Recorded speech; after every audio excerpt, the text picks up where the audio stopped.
All right. Well, thank you. And what a pleasure to meet everyone. Thanks for taking the time to come to the presentation. And thank you, Jessica, for a kind introduction. I'm Ed Baker, and we're going to spend the next 90 minutes together. I've put together a presentation for you, and I hope you find merit in it. That's my fondest desire this morning. I'll introduce myself as we go along, but basically I'm a person in long-term, what I like to say, robust recovery. I've been in recovery for a long time. I have a work history, an employment history of practicing psychotherapy exclusively with people with substance use disorder and their families. So I've listened to people for a long time. This is our agenda.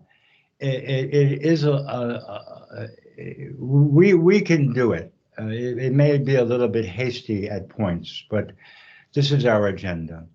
We're going to take a look at stigma.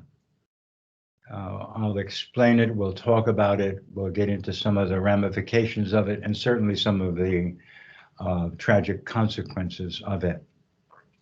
Then we'll move from that into drug use, and why is it that some people can use drugs and other people who use drugs develop addiction? What is that?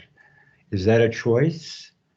Is that the gradual progression of brain impairment? Is it a criminal personality? You know, what is that? We need to look at that, because what we believe really affects the way we see people, and certain beliefs support stigma. So we'll look at genetics, environmental, and neurodynamics, and we'll come away, I think, with a scientific understanding of what addiction is and why certain people are more prone to it than others. And then we'll look at softly spoken advocacy, which is, I like to call it that. It's the mindful choice of language to reflect science and communicate compassion when it comes to people with substance use disorder. So these are our goals. We'll deepen our understanding of stigma. We'll understand that unequivocally addiction is a result of brain impairment.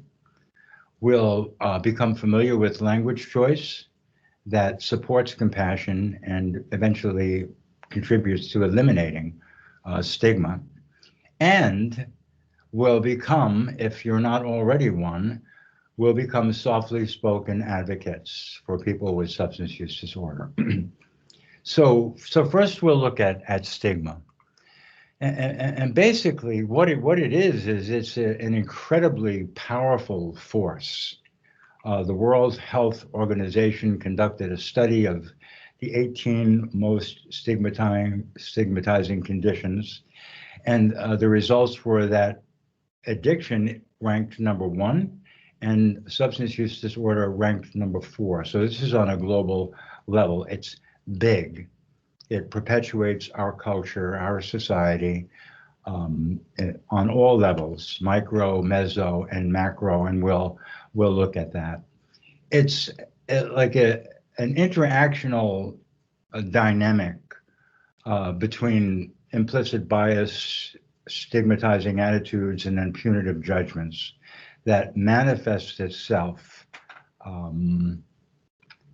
in a very destructive way, in that it prevents people with substance use disorder from attaining the kind of treatment they need, the kinds of opportunities everybody else enjoys, and prevents them from both getting better and enjoying fruitful lives. This is people with substance use disorder and people in recovery from substance use disorder. So first we'll take a look at implicit bias. What is it? We know a lot about it. First, it's unconscious. You can be engaged in attitudes that are affected by implicit bias and really not know it. It's preconscious, subconscious, unconscious. We don't know it. It feels organic to us. It feels right to us. We've learned it. We've been taught it. I'd like to just mention that here, that there's really no blame coming from me toward anyone who practices implicit bias. We're taught it. If you look at our culture, our country, there's always been stigma toward people with substance use disorder. But if you look specifically at our country, since 1971, I do believe President Richard Nixon declared that drugs were the number one enemy. And since that point, there's been what's called the war on drugs. So for over 50 years, by a matter of policy, public policy, we've been taught stigma. It permeates all different levels of media. It affects people's beliefs and people's attitudes. We've been taught that people who use drugs are criminal and that they need to be prosecuted, persecuted, and incarcerated. And unfortunately, the war on drugs was very successful as a war on people who use drugs. But we've all been affected by this. It's you can't escape from it in American culture. It happens automatically in a nanosecond. Instantly, we'll be confronted with a group toward which we house stigma, and we'll have an immediate association that pulls up stereotypes, biases, prejudices, false beliefs. This is a part and parcel of stigma. It happens immediately. We think it's organic because it's the way that we see the world. It's the way that we see people with substance use disorder. It can run contrary to our stated beliefs. We don't like to walk around saying, yes, I see people with substance use disorder through a lens of stigma. No, we like to say we're compassionate. We understand brain disease. But underneath, there can be other things very subtly lurking that cause us to behave toward this particular group in ways that are stigmatizing. It permeates our culture on all levels, individual levels, agencies, federal policies. It is pervasive. It's much like racism. It is very, very much like racism in that it's kind of woven in to the fabric of our society. So a powerful force that's woven into society on all levels, that has been really in second gear and third gear since 1970. We've really been inundated with a barrage of information that is inaccurate and misleading and hurtful, in fact, fatal to people with substance use disorder. This is a research study that was done by John Kelly and his group, and his website, or their website, is in your resources. It's the Recovery Research Institute. They did a study, John Kelly and his group, he was associated with Harvard. They did a study back in 2010, which really was the first study that unequivocally showed language would elicit stigmatizing attitudes. This is a more recent study. This study was conducted in 2019. And the first study was a vignette study. It was a story that used different language, or two stories that used two different types of language. This study was much more simple. It simply used two terms. One term was substance abuser. The other term was having a substance use disorder. Now, this shows, when we say words matter, this shows the power of words. So what the study revealed was that participants felt the person characterized as a substance abuser was less likely to benefit from treatment and more likely to benefit from punishment. Now, how much clearer can you get than that when we think of stigma reinforcing punitive attitudes? The person who was described as having a substance use disorder was seen as more likely to benefit from treatment. So again, substance abuser, that term elicits implicit bias and stigma, punitive attitudes. The study also discovered that participants felt the person characterized as a substance abuser was more likely to be socially threatening. So, oh, you're a substance abuser, you're likely to have a criminal personality, I'm threatened by you. Whereas if you're a person having a substance use disorder, the response is different. The person is more likely to be perceived as having a legitimate medical condition, a substance use disorder. In addition, the person characterized as a substance abuser was perceived as, it goes to choice. Their difficulties were perceived as having been caused by them, so choice, rather than their symptoms were perceived as having been caused by a disease process.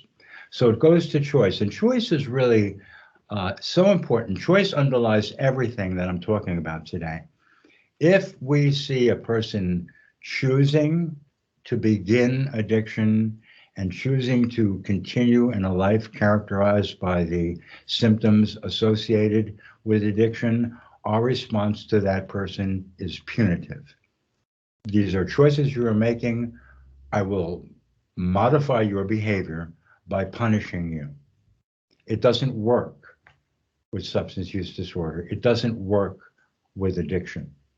People with addiction, because it's a medical condition, and this is unequivocal, need medical help, they need medication, they need psychotherapeutic intervention, they need recovery support services, easily accessible, preferably with no charge over the lifespan.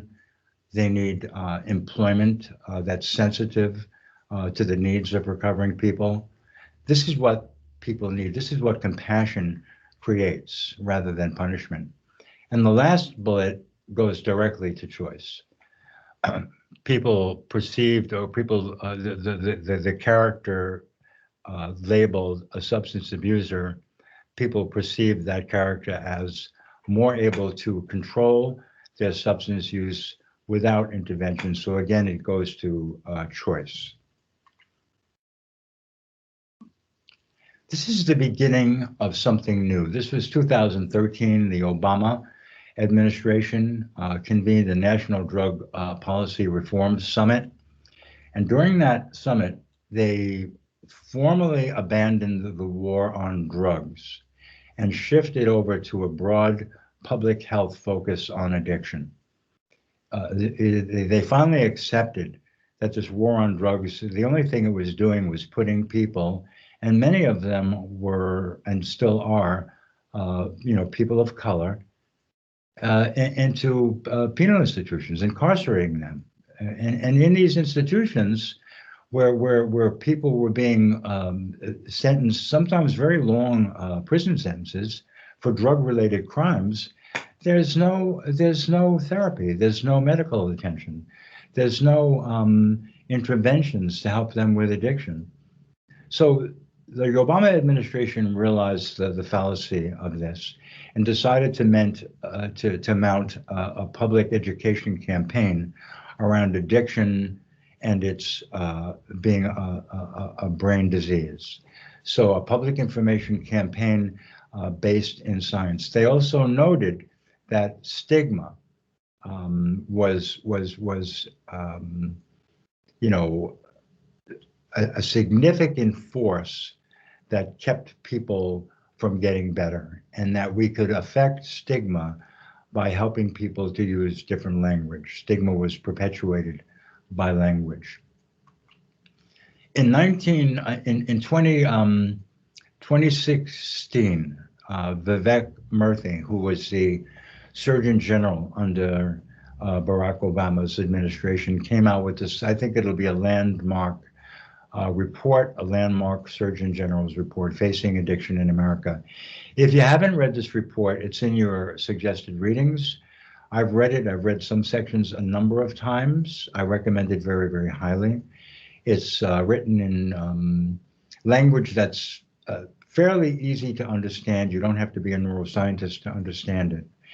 And Vivek Murthy, Surgeon General Murthy, speaks eloquently to stigma. He notes that stigma creates a burden. It causes people with substance use disorder to experience shame, to feel shunned, to isolate, and that this can, in fact, exacerbate their addictions. He also goes on to note that stigma affects people who sit in positions where funds are allocated, and stigma causes adequate funds to be withheld, to not be allocated for people in the areas of treatment, recovery, housing, employment, transportation. So stigma, again, is a very far-reaching, very pervasive negative force in our country. Vivek Murthy is one of my favorite people. He's with the Biden administration now. He's working with the task force that's responsible for helping us to get through this, the COVID-19 tragedy. Nora Volkov is another one of my favorite people. She's the director of the National Institute of Drug Abuse. I had the pleasure of asking her a question during a webinar recently, and I asked her about the name, the National Institute of Drug Abuse, when that was going to be changed. And she replied that it will be changed. It's actually an act of Congress to change that name, but there's a change coming, which I think is wonderful. We have to, the same thing with the Office of Alcohol and Drug Abuse Programs in Vermont. There's a change coming for that name too very soon, probably the next legislative session. These terms are important. The big agencies and national organizations all need to get in line and begin to use the right kind of language. This is a paper that Nora Volkov wrote in 2020, and in it, she talks a little bit about internalized stigma, that people with addiction will internalize the stigma that's placed upon them by the broader culture. And it has a very harmful effect on them. It will cause them to isolate, it will exacerbate symptoms, and it will cause them to be reluctant to reach out for help. And that's the important part. In this day and age, in this environment with the opioid supply, particularly contaminated by fentanyl, he or she who hesitates to reach out for help may in fact be dead. When you look at the statistics, the CDC's, the most recent statistics show that from September 2019 to September 2020, that year, overdose fatalities reached 90,000, so 90,000. This is unprecedented in America. The overall lesson that we've learned over the past 50 years with the war on drugs is that punitive responses do not work on any level. We have the structural level. We've gone on to that a little bit, the war on drugs. We have also federal, state policies affecting housing, employment, education, treatment that are also colored by a stigma.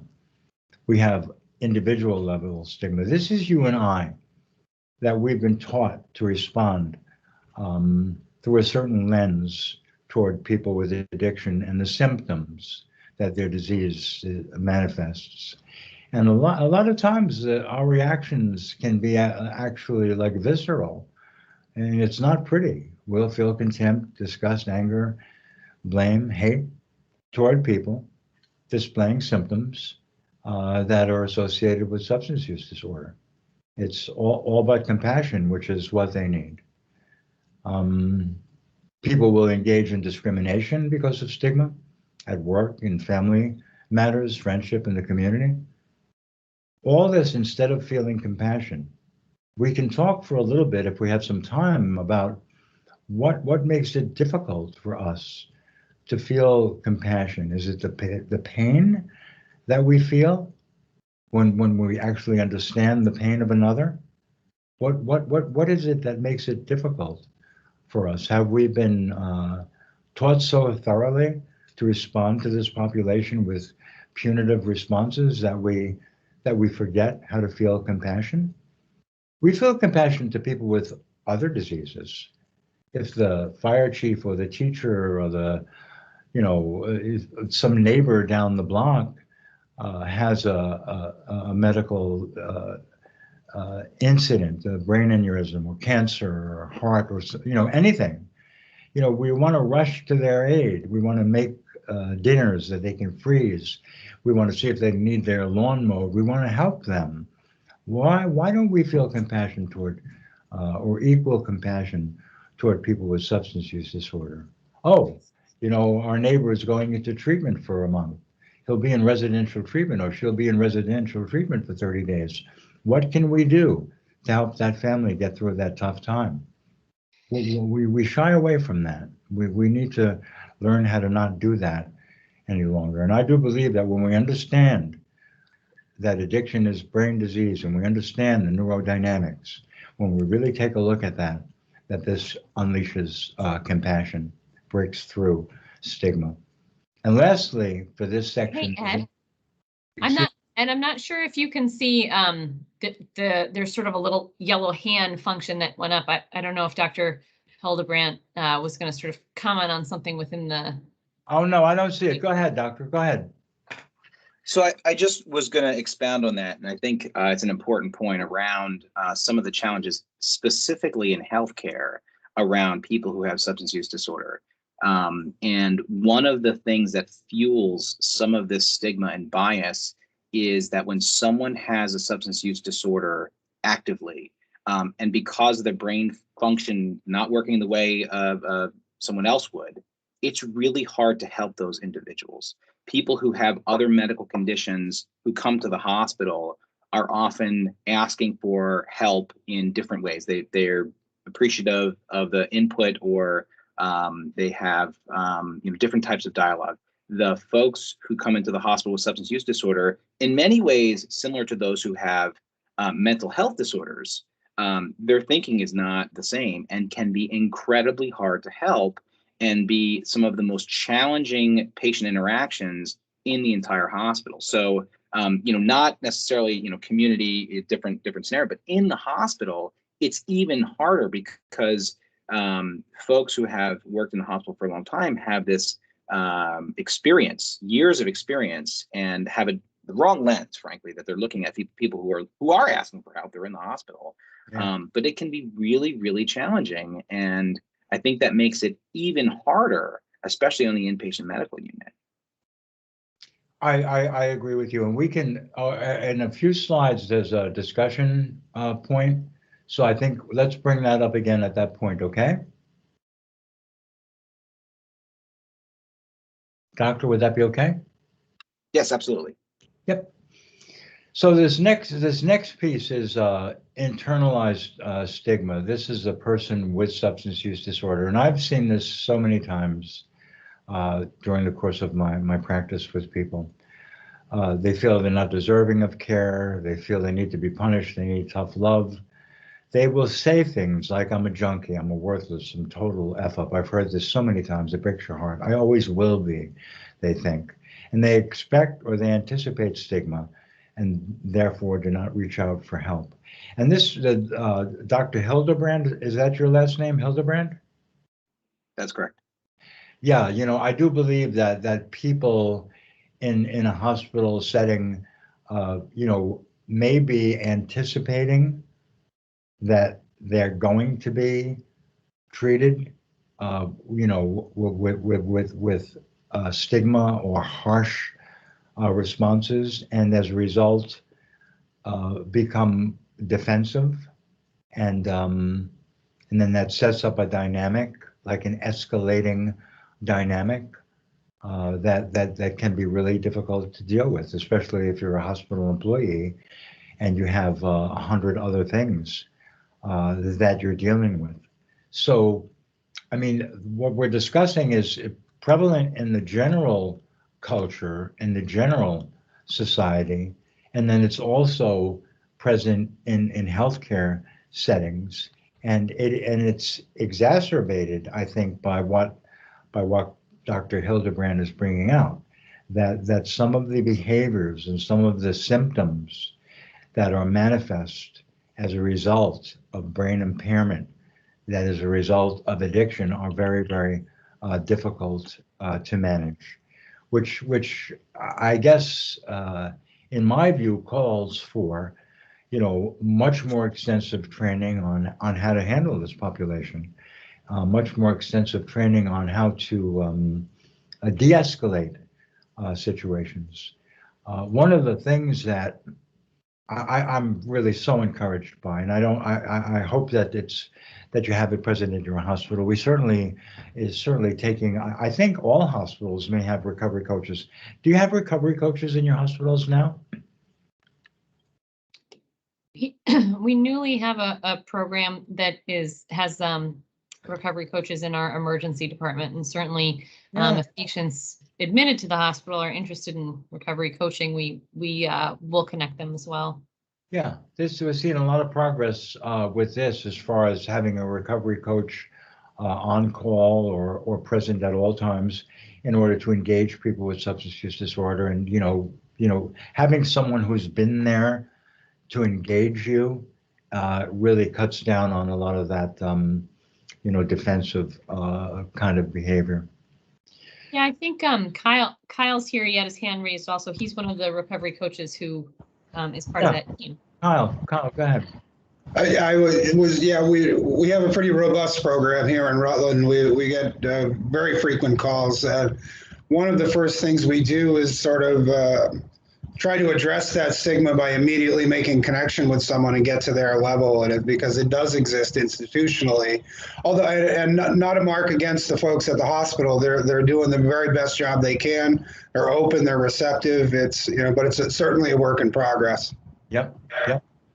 I think, Ed, just to kind of piggyback off what folks have said, I feel like a lot of times we have patients who come in who have many other years of experience that even a really positive, well-intentioned, clinician and team sometimes have to counteract, the feeling of sort of not being respected, or perhaps, like you said, some of that stigma that, is also a view of the self, which can at times be a little bit hard to counteract, because it can be a little bit of a self-fulfilling prophecy that people may have judgments against them or views. So it's a tough line to navigate, to speak openly about some of the real consequences, medical consequences that can come from ongoing substance use, or even casual use that can have immediate consequences on somebody's health.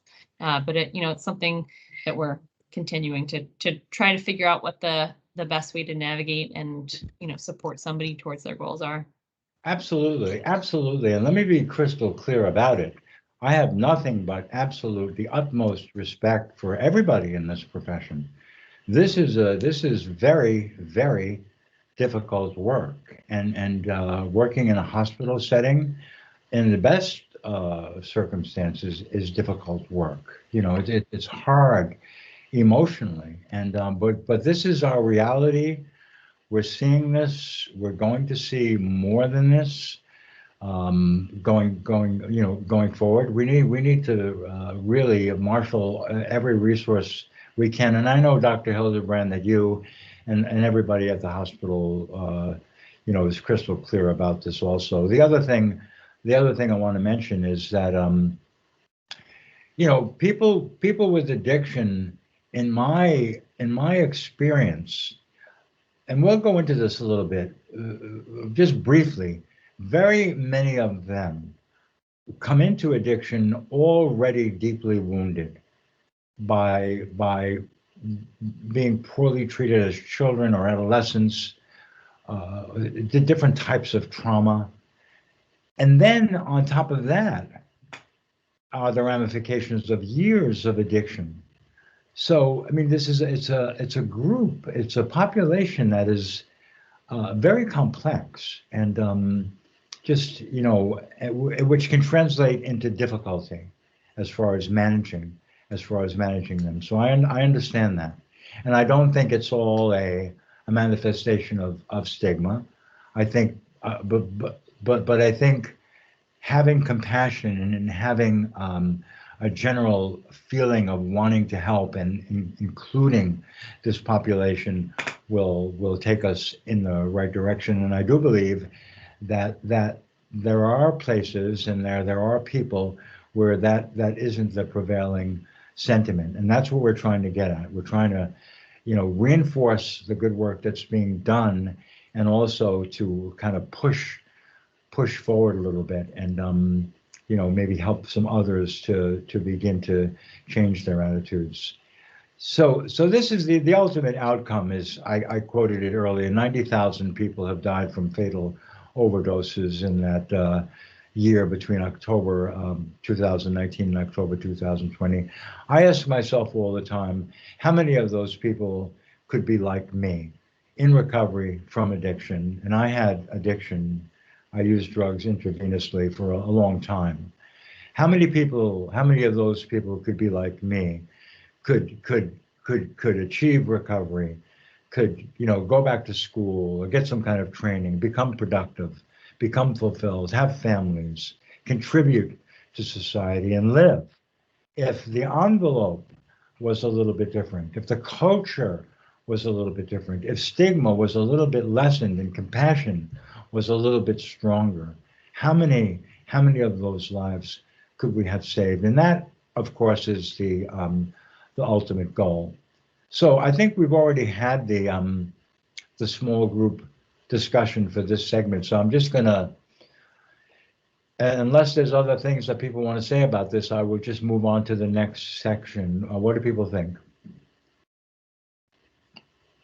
Mary's right. Go ahead, Mary.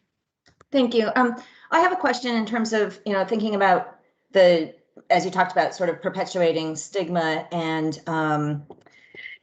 that resulting in more punitive responses. I'm wondering what your suggestion would be to hospital leadership in terms of,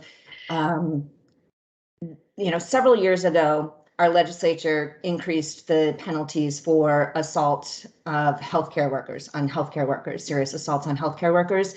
And when those assaults are happening, if somebody is in the emergency department, for instance, under the influence of substances, or perhaps somebody is, the behavior is a manifestation of their mental illness, what are it seems to me hospitals around the state, every person who has been assaulted certainly has the right to file charges, and they're now felony charges. But in terms of how that continues to perpetuate stigma, what would you say to hospital leadership about that? Well, that's got me a little bit off guard. I don't really consider myself an expert on that type of policy level. So I would really hesitate to be too explicit. You have to protect people who work in hospitals, and assault is a serious offense. I think that what's really unfortunate about substance use disorder is that some of the manifestations of impaired brain functioning that are symptoms are also crimes. So where is that fine point, where you kind of treat a behavior a little bit less punitively because it's a matter of brain dysfunction, while still recognizing that it's a crime? You know, I would, rather than, you know, express like a clear opinion on that, I would express probably my belief that there needs to be committees of professionals that really look very, very closely at that and develop solutions that are part of like a collaborative effort over time. I mean, I hope that helps. I mean, but I can't really I can't get any more specific than that. Okay. Oh, certainly, I understand, but I appreciate that. And I do think it's, I mean, your point, as I'm hearing it, is to give it consideration, to, you know, have those discussions internally with, you know, amongst, so I appreciate that. Thank you. All right, we're going to move now. I'm going to be a little hasty. We're going to move into this idea of why is it that some people become addicted to drugs? Why is it that some people move inexorably, sometimes it looks and feels like, from drug use to severe substance use disorder?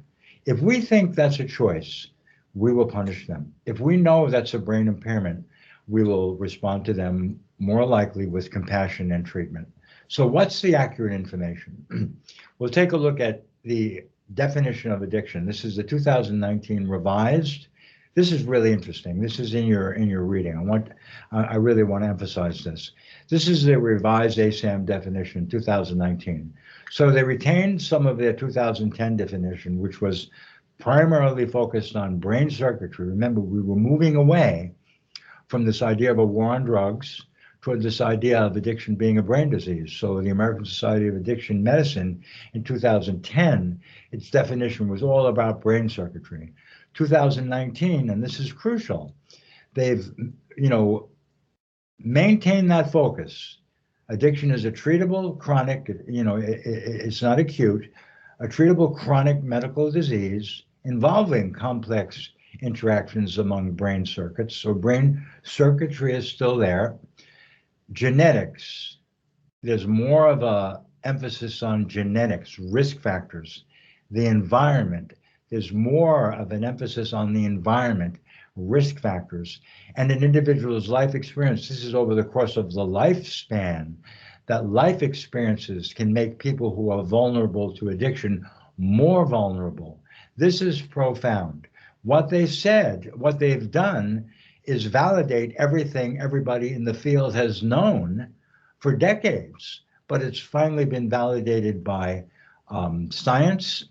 It's been affirmed by the American Society of Addiction Medicine, and slowly it will filter out into the population the way we see addiction. This is a commentary by ASAM that's also in your reading, and this to me is equally profound. What they're saying, and this goes to the environment, and make no mistake about it, the environment is me, the environment is you. We are the environment. We shape the environment. So what they're saying is, in the environment, lack of healthy social supports, limited prospects for employment and housing, I would add transportation. So controllable factors, healthy social supports, prospects for employment, prospects for stable housing. If there's frustration in these areas and a person is already at risk for addiction, these stressors will make that person more vulnerable to developing addiction. So it's not only genetics, it's not only brain circuitry, it's what we're doing in the environment. We're making it more difficult for people sometimes, and this makes it more likely for them to develop addiction. They go on to add that these types of stressors will also make it more difficult for a person to achieve resilience. So a person with addiction in treatment, in recovery, if they have frustrations finding employment or housing or healthy social supports, that they'll be less likely to be able to maintain a recovery or resilience. This is stigma. We're talking about stigma, environmental forces that can make people more vulnerable to develop addiction or less likely to achieve recovery. It's very, very exciting to understand that and to have that validated. We'll go into genetic risk, so causality. We're looking at causality. So I picked two examples, both of a genetic nature. One gene formation or variant on the normal gene formation is a protective factor. The other one is a risk factor. So this first one is a protective factor, and it's really interesting. When alcohol is metabolized, basically it's a two-part metabolic process.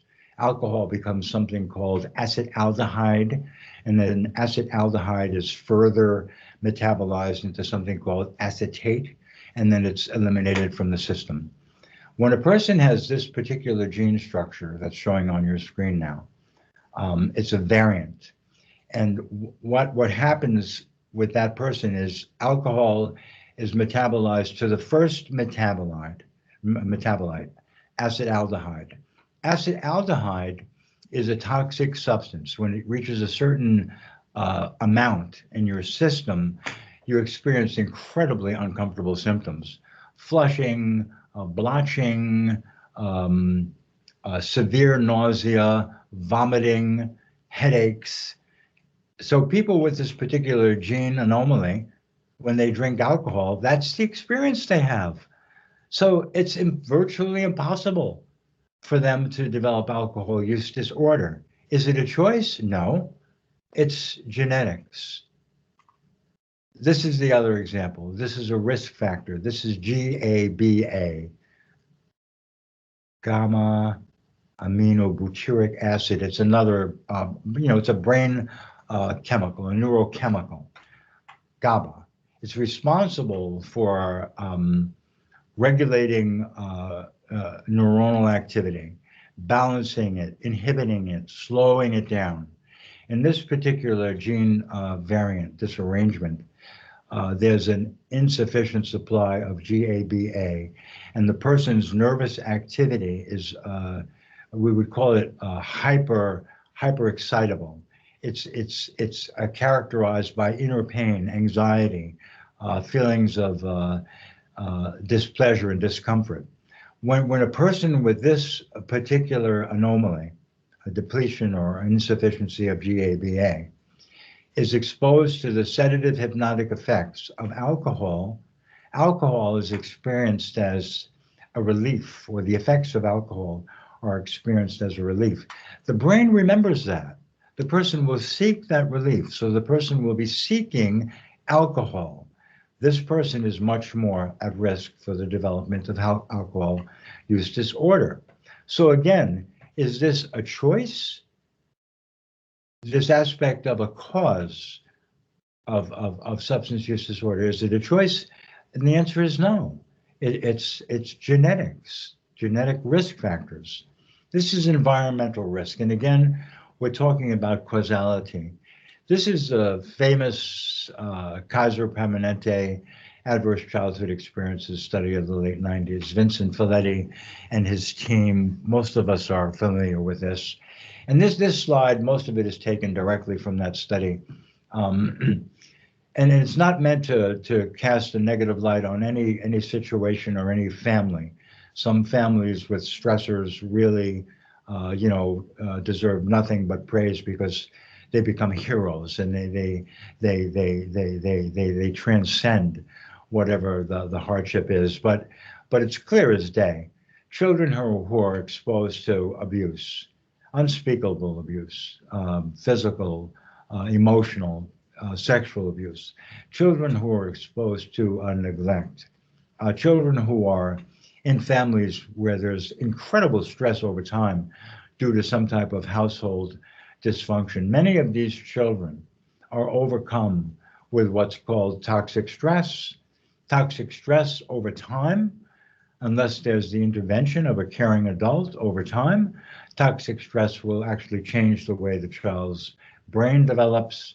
The way the brain develops will be impacted, and they will be more prone to what's been called early stress response, early fear response, basically very impulsive behavior. And in our culture, very impulsive behavior many times involves the use of drugs. So children with early adverse experiences are more likely to develop substance use disorder. I've added the middle column, so unsafe surroundings, certainly the ramifications of poverty, also discrimination, prejudice, and systemic racism all can contribute to toxic stress and adverse childhood experiences.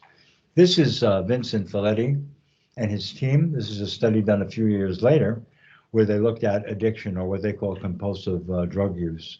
And what they found was there's a clear correlation between compulsive use of nicotine, alcohol, or injectable street drugs, a clear correlation between the likelihood of those substance use disorders and the child's having been exposed to toxic stress. The more stress, the more adverse childhood experiences, the more likely the child would develop some substance use disorder later in life. And again, it's unequivocal. So I ask you again, is that choice? No. Children don't choose what family to be born into or what neighborhood to be born into. And then lastly, this idea of causality, the environment. These were the social supports, housing, employment. Also, I added the ramifications of poverty and racism. This can cause brain circuitry to be stressed to the point where people at risk for addiction are more risk for addiction, at more risk for addiction, and people striving for recovery are less likely to be able to achieve recovery. And this is the environment. This is stigma, bears on this directly. So we're doing pretty good so far, I think, with time. How about questions at this point? Comments or questions? I just have a comment. Something I learned a very long time ago is pretty much every medical condition on the planet can be explained by the diathesis stress model. Everybody has a particular diathesis or genetic makeup for a given condition, and then the stressors in your life make it more or less likely for that to occur. So if you were born to an abusive family in a war-torn country, but yet alcohol is ubiquitous, you're far more likely to be using and abusing alcohol than if you're in a utopian society where there is no alcohol. Or I don't know, our society with a pandemic saw a huge spike in the use of alcohol, right? Because that particular social stressor drove a lot of people to drink more than they typically would. And I think that's true of substance use disorder for sure, all types. I think if you put pretty much anyone in the particular stressors of some individuals, they're going to start self-medicating, right? They're going to start self-treating their stressors in their life with a variety of substances. And unfortunately, that's all too common in impoverished people and those who are the most needy. And that just makes this cycle even harder. And then, of course, there's a generational cycle that it gets passed on to the next generation. So it just, again, another really challenging social dynamic for folks who have substance use disorder that just makes it that much harder to change their life circumstance. Yeah, absolutely. Great comment. And we'll take a look at that and how that operates actually in the brain. Like why does that happen? Why can some people use drugs and not develop addiction? Why is it that some other people will use exactly the same drug, maybe in exactly the same dose, but something happens in that brain, and that brain then is off and running, and after a while can no longer exercise control. And a lot of the factors that make that more likely are the factors that you just delineated. So thank you for your comment. And yes, it's much too prevalent in our culture, and it's finally got our attention to the point where we're actually doing something about it. And a lot of what we need to do about it will depend on the environment. I have to get a power source. Hold on one second.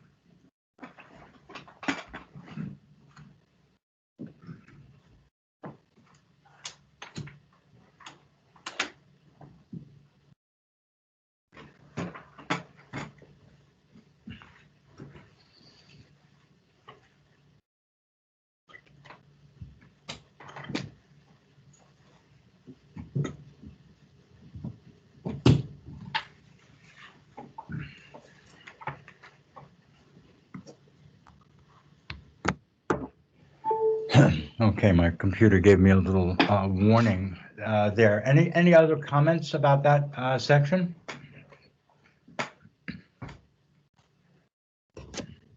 Yeah, so the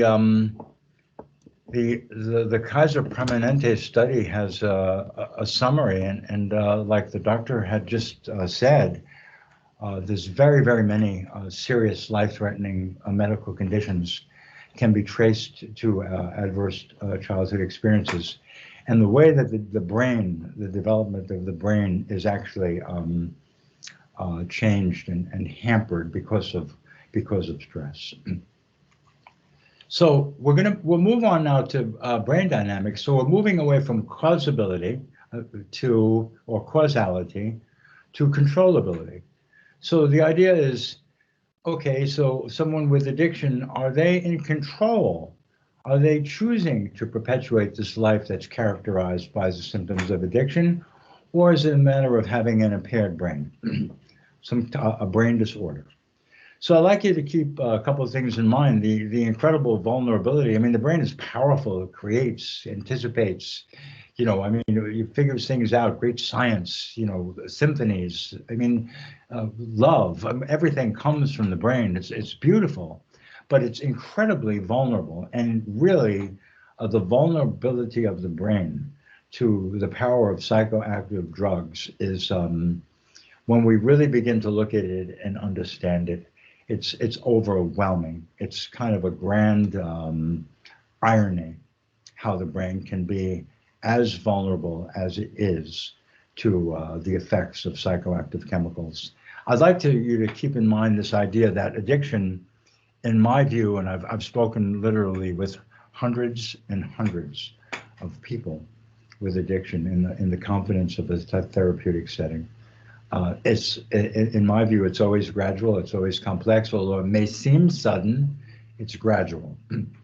It's complex, although there are similarities. It's always individual, it's always very complex, and it's always innocent. And by innocent, I mean I have never ever met a person who has, gone through a deliberative process and chosen to embark on a life characterized by the symptoms associated with addiction. No, I've never, just doesn't happen. Yes, people choose to take drugs. Yes, they choose to relieve inner pain. The doctor had mentioned self-medication. There's many reasons for taking drugs, but no one ever chooses addiction. I like to say by the time you know you have addiction, it's got you. That's when you know, after you've kind of gone through whatever the process is, whatever rationalizations you've used to take drugs, whatever forms of,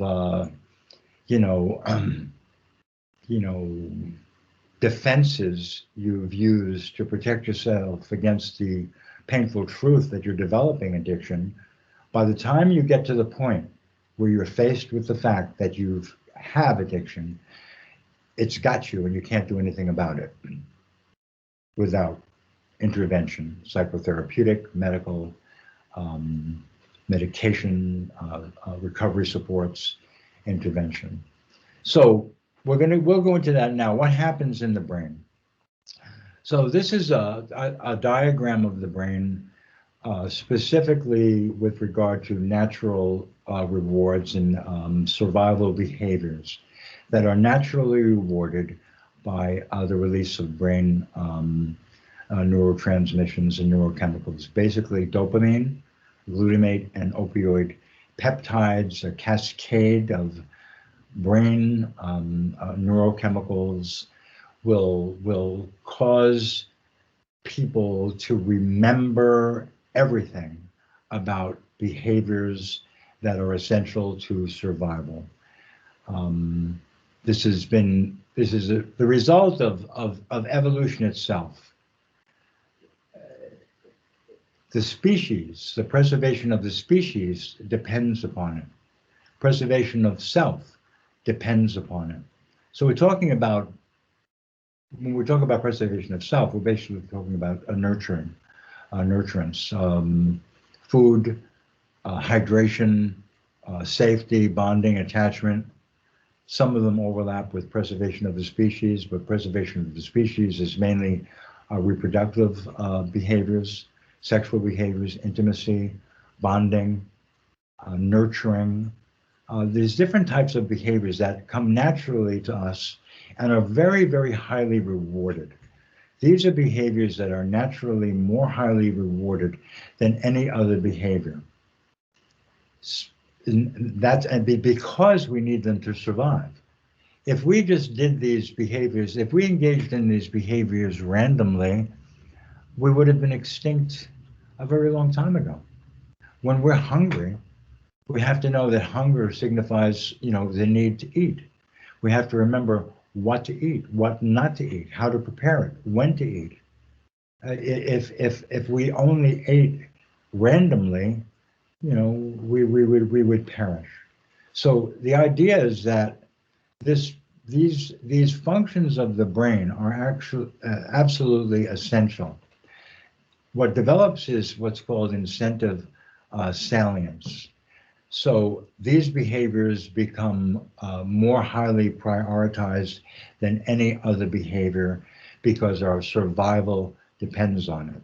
The irony is that psychoactive chemicals work in this exact same way, in this exact same functions of the brain, but they act more powerfully than the naturally rewarding behaviors. So the brain, when it's exposed repeatedly to the self-administration of psychoactive chemicals, will develop incentive salience toward the drug effects.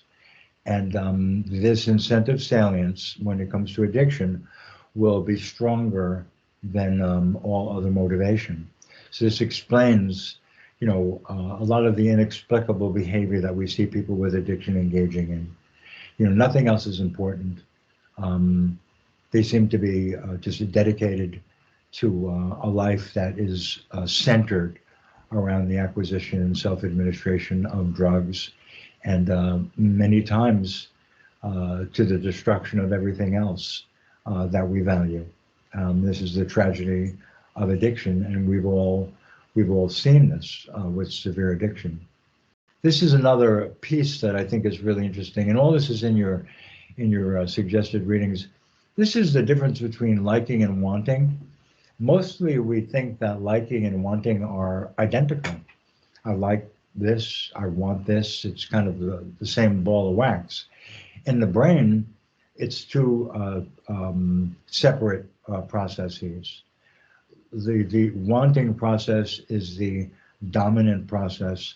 The liking process is more what's called, in the paper that I will refer you to, hotspots. So the two processes overlap, but when it comes to psychoactive chemicals over time in addiction, what happens is there's an increase in wanting. Wanting becomes more powerful over time, and liking becomes less attractive over time. So the person with addiction is driven or compelled to continue to seek drugs or want drugs, incentive salience toward drugs, while consequences of use will cause them to like the experience less. This is why punitive measures don't work. Punishment doesn't work. It has no effect on wanting in the brain that's not healed yet or healing.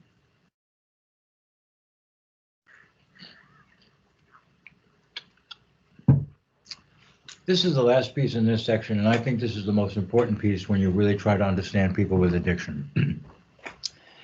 That there no longer is choice. The prefrontal cortex, the executive function of the brain, is impaired. It's disordered at the point where addiction is reached. So thinking, cognitive functioning, rewards versus consequences, planning, decision-making, impulse control, all the things, all the functions that cause us to live the kinds of orderly lives we live, to be able to predict a little bit about the future, to be able to have some sense of empowerment. All these things are compromised. And it's a matter of neurotransmission. It's not really a matter of just an impaired choice or an impaired cognitive functioning or an inability to plan, the actual neurotransmissions that govern these processes have been altered. So GABA, remember we mentioned GABA, G-A-B-A, the inhibitory neurochemical, there's a depletion of GABA. So you can have a person with addiction where an impulse is triggered. Maybe their connection texts them a picture of a drug. So the brain is animated toward that drug. They can, at that moment, not want to pursue that drug. But if the brain is not sufficiently healed and all these functions are not occurring in a healthy way, the neurotransmissions will be inadequate to inhibit the impulse. I've heard people in therapy call it the tractor beam. I didn't want to get off at exit 10. I was headed home, and I swear my car swerved by itself and I wound up near my connection's house. Why? Because exit 10 was a trigger and they didn't have the brain capacity, or the brain healing had not occurred yet. The impulse occurred and they couldn't inhibit it. Against their own will, they drove to their connection's house. I've heard people describe it as robot-like behavior. I couldn't believe it. I couldn't believe I took my cell phone out of my pocket and I was dialing his number like a robot. I didn't want to do it. I was supposed to be on my way to therapy. This is an impaired brain, not a choice. It's a disease process. And, when we get to addiction proper, it's only medical intervention, psychotherapeutic intervention, recovery support services, easily accessible over the lifespan, that can really pull a person out of this. Left to your own devices, at this point, when you have addiction, it's just more addiction. I don't really think I've ever seen a spontaneous recovery from addiction without intervention. This is a slide I put together to exemplify this. This is the color spectrum, Roy G. Biv, my red, orange, yellow, green, blue, indigo, violet. My fourth grade teacher taught us this, Mrs. Rogers, I'll never forget it. It's the color spectrum. I think why it applies is because it's very difficult to tell where red bleeds into orange. Where does red become orange? Very difficult to see. Where does green become blue? Very, very difficult to accurately kind of pinpoint that. This is the way that the progression of addiction is in a person. Very difficult to tell where one phase becomes another, especially to the person who's caught up in the process. So from abstinence, of course, early childhood, we move toward people who become involved with drugs, move toward early use. This is common in our society. The drugs are ubiquitous. They're all over. They're easy to get. You're going to be exposed to drugs.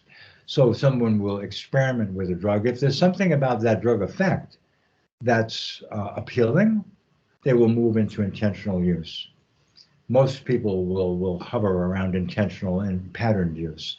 There's nothing wrong with that. People can do that without problems. When you get to early problematic use, a person may have some feedback from the environment that tells them, hey, this is a problem, or feedback from self that says, we need to do something about this. Many times people will revert back to intentional or patterned use and they'll be fine.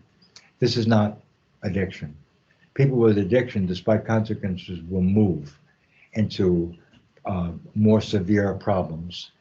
At that point, at some point, or in late, moderate, early, severe, what I do believe happens is that ultimate impairment of the prefrontal cortex, the executive function.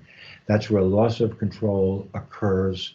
That's where addiction proper occurs. It's very often, or in my experience, literally 100% of the time, there's underlying genetic and or environmental influences, environmental risks.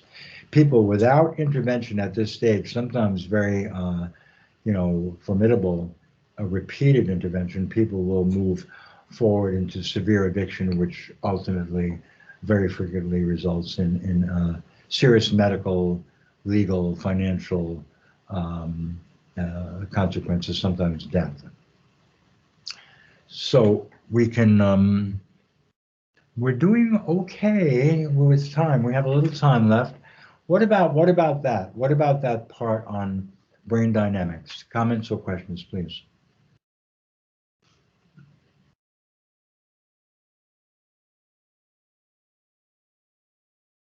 Okay. Jessica, are you there? Yep. Actually, Mary had I'm not sure if it's a question or comment. Let's see. Go ahead. So, thank you for that.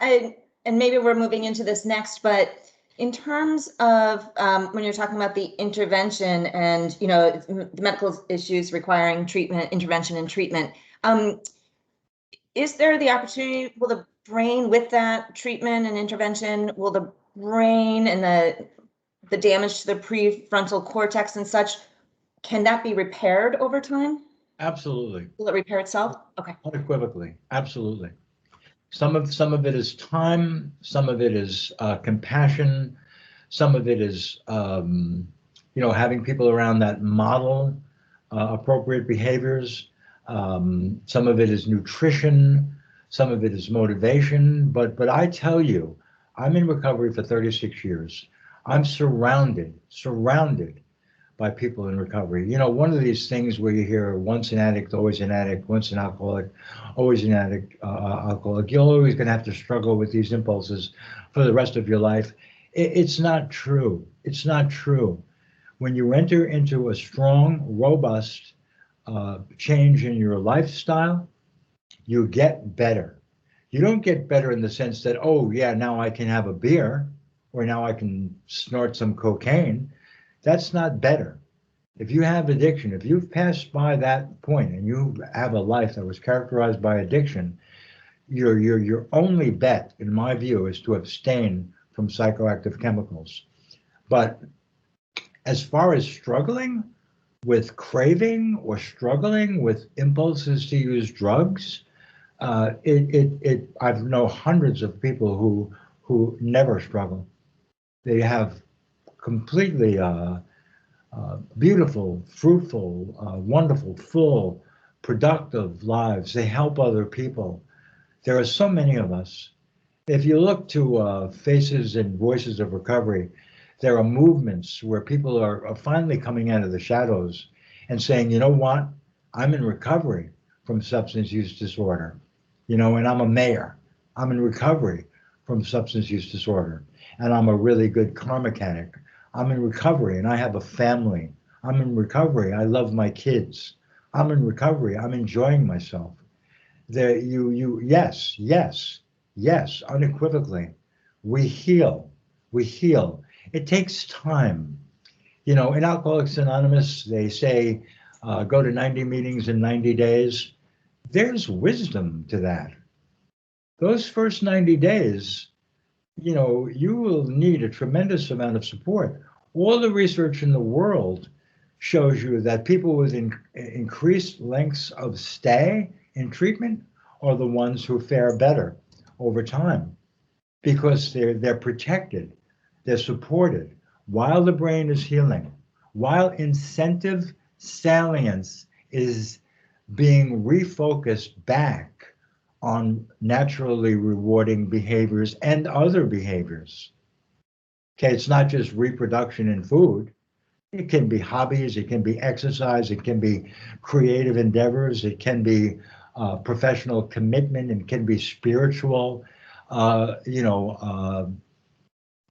aspirations. There are very, very many things that the brain wants to focus on. The brain wants to focus this way. The brain is beautiful. It wants to heal. Addiction stops it from healing. Addiction, hijacks it and causes incredibly dysfunctional behavior. Great question. Thank you. And then similarly, I'm thinking things like exercise and nutrition, you mentioned, things of that sort. What are some other things that could mimic those dopamine reactions, the other reactions instead of substance? Well, I think that's a very individualized question. For me, I mountain bike. I love to mountain bike. I just love mountain biking. you know, the people have to find out, and that's why they have to experiment with different types of behaviors. And usually it's best to do that with a recovery coach or a therapist, someone that can help you to find whatever your pathway is, whatever it is about life that's going to begin to, you know, bring you satisfaction and bring you enjoyment, bring you purpose and bring you meaning. But certainly the two you mentioned, certainly nutrition and exercise. But for somebody else, who knows? It might be, you know, adopting a, you know, an animal. It could be reading. It could be, you know, knitting. It could be painting. It could be becoming a recovery coach. It could be participating in self-help. It could be helping other people with substance use disorder. You know, there are very, very many things. The brain wants to find things that are healthy. And the brain, I do believe that the brain also does not want to see people with substance use disorder through a lens of addiction. I don't think we're built that way. I think we've been taught that way. We've been miseducated that way. I do believe that the human brain wants to see people with addiction through a lens of compassion. I think it's much more congruent. Kyle also has his hand raised. Maybe we can hear from him. Okay. Yeah, I just wanted to play off from that a little bit. We at the Turning Point, obviously our goal is to help our participants to get to that place where you know they're living a I hate the word normal, but it's all I've got on my tongue right now, a normal lifestyle. But we seek to begin that process with them by establishing a sense of connection. I mean, the folks we're dealing with, we're talking about stigma right now. These individuals have been stigmatized, they've been marginalized, you know, by society in general, by their families, by, you know, perhaps some of their friends. I mean, so that's the one common missing link for everyone, is that sense of connection. So we start very simply with that. I mean, I'm out of uniform today. I'm usually in jeans and a tie-dye, and we're just looking to on a humane level connect with these individuals to help them start that whole process. Absolutely, I couldn't agree more. And that's where stigma comes in again. You have to be stigma-free. You have to be free of stigma, free of judgment, free of punitive attitudes if you're going to connect with someone on a human level. And they know it. They know it. Kids who have been through adverse childhood experiences have these special feelers, and they will know if you are incongruent and you are just acting like you don't have stigma, but you do, they will know. They'll know. Connect with you. So this is why stigma is important. It is the number one block, the number one impediment to connection. Agreed. And just a reminder, we've got like 12 minutes before we'll wrap up. So I know you're. I'm going to hastily get through this part. So attentive to time. Okay. This part is softly spoken advocacy. Softly spoken advocacy. Or if you can't do it in a softly spoken way, that's the way you do it. Either way will work. Basically, positive messaging. Speaking with mindful language about people with substance use disorder. I put this together because I try to explain things all the time that come into my mind, and I think this is important. There are different possibilities. You can have this possibility. A person who's been taught about stigma, who's internalized stigma, who sees people with substance use disorder through a lens of stigma and uses stigmatizing language. This may not be through any fault of their own. They've been taught it, but it is very, very negative and very destructive toward people with substance use disorder. You can have this. You can have a person who has that internal world that's characterized by stigma, but they're struggling to use mindful language for one or another reason, probably a good reason. This is better than example number one, but still there's that incongruence that Kyle and I were just kind of discussing, that incongruence where the person with substance use disorder will kind of know that underneath that mindful language, there's something else happening, and they will scoot as a result. There's this possibility where you'll have an accurate understanding and compassion, but still be using stigmatizing language. The self-help groups do this. I'm Joe, I'm Ed, and I'm an addict. I'm Mary, and I'm an alcoholic. They use stigmatizing language, but they feel compassion. And we need to just let that happen. That's sacred. And it works for them. So, okay, keep doing it. Well, I'm not going to try to ever mess with that. And you have this. This is our goal. Congruence. To understand what brain disease is. To understand what addiction is. To have compassion for people with substance use disorder. And to reflect that through mindful language. This is contagious. People will pick up on it. It resonates with them. They'll ask you about it. They want to know about it. People want to learn. People want to feel compassion. We have to believe this. These are some terms. Words matter.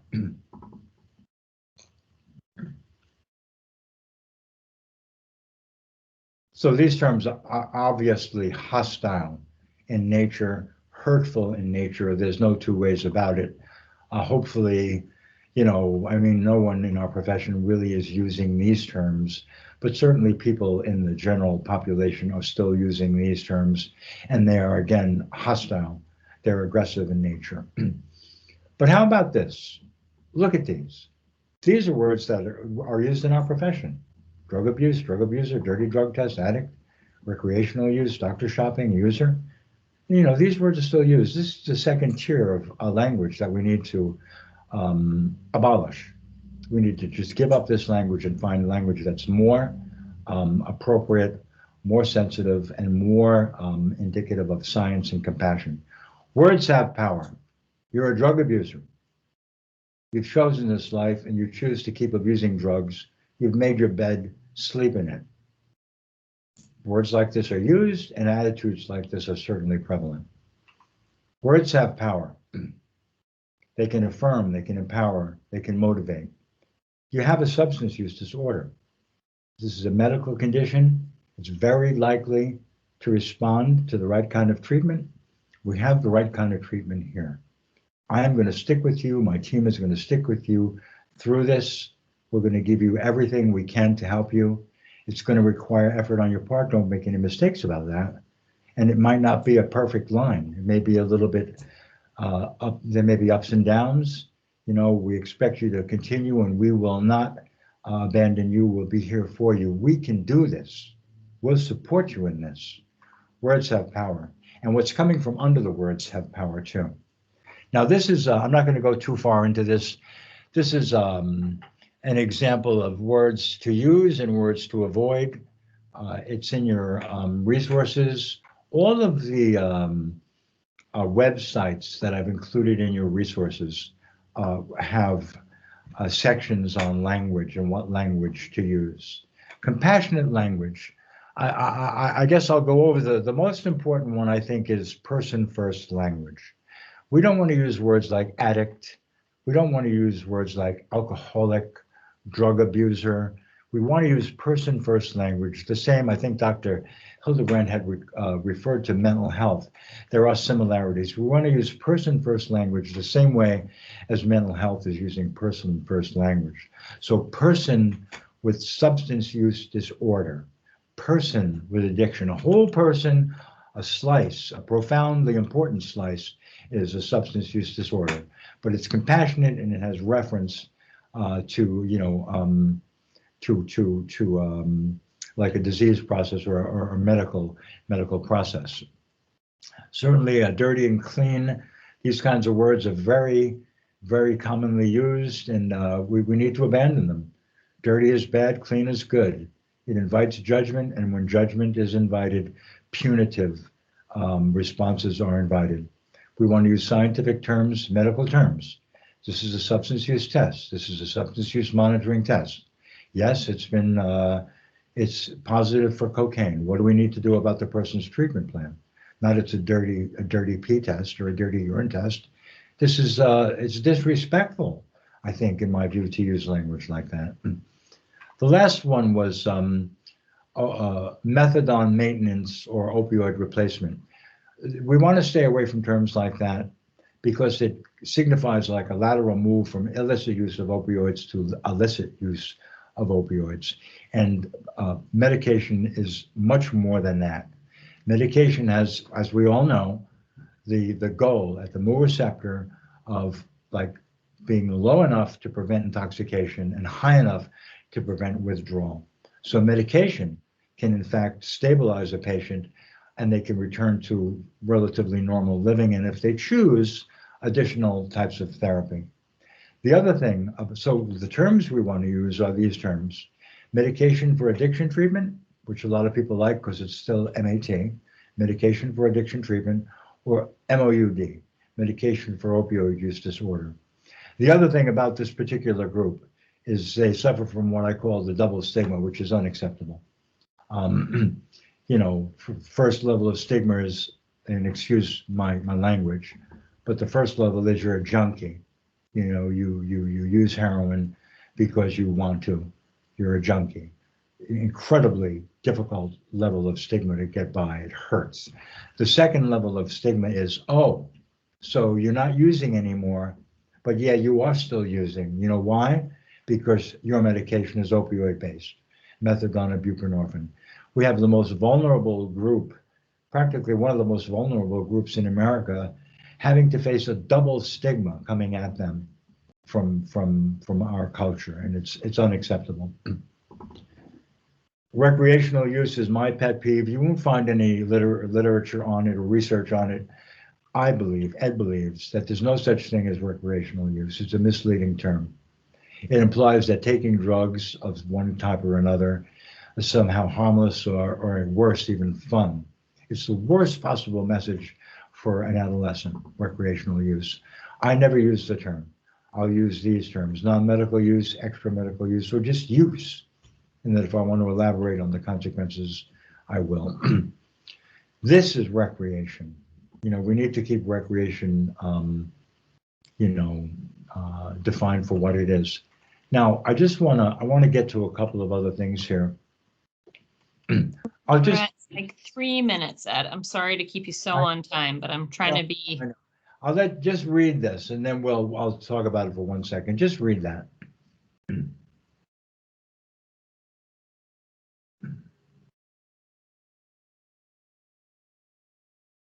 So this to me is beautiful. It underlines the importance of language.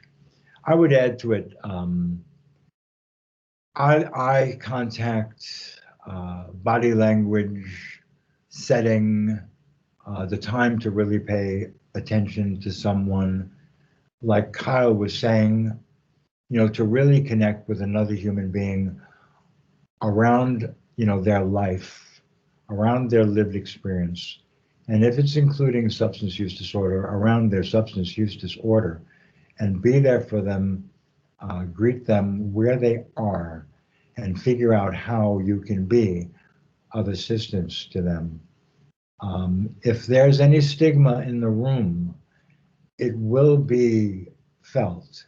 So the first thing we need to do is to figure out ways to uncover whatever we have internally that's reflecting stigma, because this will get in the way of our helping people, even if we really want to help them.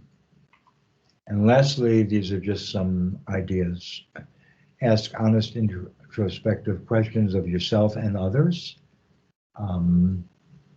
Recognize countertransference or your own visceral responses toward people with substance use disorder.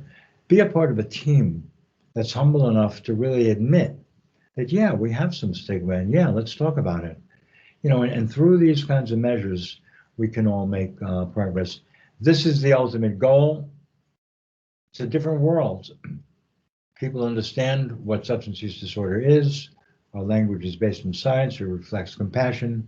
We create inclusion and safety for people, and they get better because there's adequate health care and they're not afraid to access it. This is the end result. You know, we all feel like we've done a good day's work. This is your additional reading. Jessica's going to send you a PowerPoint slide with this on it, so all you have to do is hit a link. And these are, that's my favorite slide. These are websites that have a wealth of knowledge for you. So thank you. All right. Thank you. All right, great. I will send out the last couple slides that Ed just had to you all. And Ed was very, very focused on making sure that he heard back from people about their feedback from today's training. So for you all who are watching today, or if you're watching at home, please do take the time to complete the survey that I'll attach with those slides, and really appreciate everybody's time today and joining. Yeah, and just let me add, Jessica, if you could, if I know it's difficult, but if you could possibly send me those evaluations either today or tomorrow, because if we let them go, you know, they just get lost. If you could just take a minute and just do that for me, I would appreciate it. I will send you everything that comes my way, Ed. Oh, no, and I was speaking to the group. Yeah. Okay. Yeah. Do we send the evaluations to you, Jess, and then you're going to forward them? Maybe I can have sort of both emails on there. Either way, either to Jessica or myself, either way, but I really, I rely on them, so I would appreciate it. Thank you. Thank you. This is great. Thank you so much. Okay. Thank you.